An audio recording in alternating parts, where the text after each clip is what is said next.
KDP दर्पण में आपका एक बार फिर खैर मकदम। हमारा प्रोग्राम मंथन में आज हम मंथन करेंगे परिवारवाद की। भारतीय राजनीति में परिवारवाद पूरी तरह से हावी है, चाहे वह कोई भी पार्टी हो, परिवारवाद का साया उसमें है। हालांकि भारतीय जनता पार्टी विकास के मामले में फिसड्डी साबित हो रही है। देश में अराजकता का जो माहौल बन रहा है, कहीं ना कहीं भाजपा इसमें विफल होती नजर आ रही है। जो सांप्रदायिक ताकतें सर उठा रही है, जो गलत बयानबाजियां हो रही है, जिसके कारण देश के माहौल खराब हो रहा है, तो कहीं ना कहीं भाजपा की सरकार इस पे कंट्रोल नहीं कर पा रही है। विकास के मामले में सरकार पीछे है। बहुत सारी कमियां हैं। अगर हम भारतीय जनता पार्टी जो आज सरकार चला रही है, अगर उस पर हम बात करना चाहें, बहुत सारी कमियां हैं, लेकिन आज हम भारतीय जनता पार्टी की तारीफ करना चाहेंगे। आज हम खुलकर कहना चाहेंगे कि आप जब मंथन कीजिएगा तो परिवारवाद की जहाँ बात आती है, मैं समझता हूँ कि इस मामले में भारतीय जनता पार्टी और लोगों से और पार्टियों से कुछ हद तक अपने आप को बचाकर रखने में कामयाब है।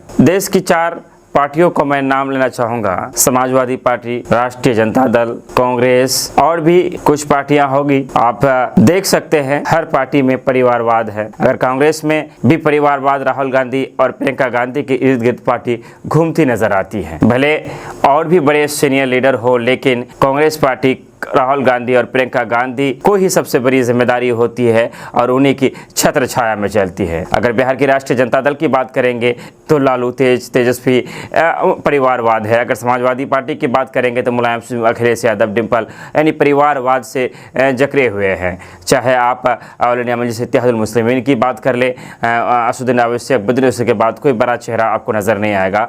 उसी तरह से और भी बहुत सारी पार्टियां हैं जो छोटे लेवल पर ही है, लेकिन परिवारवाद वहाँ पूरी तरह से हावी है। लेकिन भारतीय जनता पार्टी को इससे अलग मैं इसलिए करता हूँ कि जब स्वर्गीय अटल बिहारी वाजपेयी जी प्रधानमंत्री हुआ करते थे, उसके बाद श्री नरेंद्र मोदी माननीय प्रधानमंत्री, जो अभी भारत हमारे प्रधानमंत्री हैं, वो भी है, तो मैं एक चीज़ को देख रहा हूँ कि परिवारवाद का यहाँ बोलबाला नहीं है। अलग अलग घरानों से, अलग अलग जातियों से, अलग अलग कुनबों से लोग उठकर आते हैं। कभी ये होते हैं तो कभी वो होते हैं, कभी इनके हाथों में बागडोर होती है तो कभी उनके हाथों में होती है। भारतीय जनता पार्टी की एक अच्छी चीज़ है और हम भारतीय जनता पार्टी की शिकायत दिन रात कर दे। विपक्ष की पार्टियां परेशान होती है कि आखिर विकास के मामले में पीछे है, लेकिन फिर भी बहुमत के से क्यों जीतता है। तो एक चीज़ मेरी समझ से जो आता है, मैंने जहां तक गौर किया है कि भारतीय जनता पार्टी परिवारवाद से नहीं चलती, बल्कि वो कार्यकर्ता को लेकर चलने में विश्वास रखती है। भारतीय जनता पार्टी जो है, अगर राजस्थान में कोई और है तो और जगह कोई और है, प्रधानमंत्री कोई और है तो गृह मंत्री कोई और है, विदेश मंत्री कोई और है, यानी परिवारवाद से ये अभी बचे हुए। शीर्ष नेतृत्व की मैं बात कर रहा हूँ। और अब अगर अटल बिहारी जी थे तो उनके बेटे प्रधानमंत्री नहीं बने, नरेंद्र मोदी है तो उनके बेटे या भतीजे या कोई रिश्तेदार प्रधानमंत्री नहीं बने। अब जो इनके बाद भी अगर कोई बनेंगे तो कोई नया चेहरा होगा।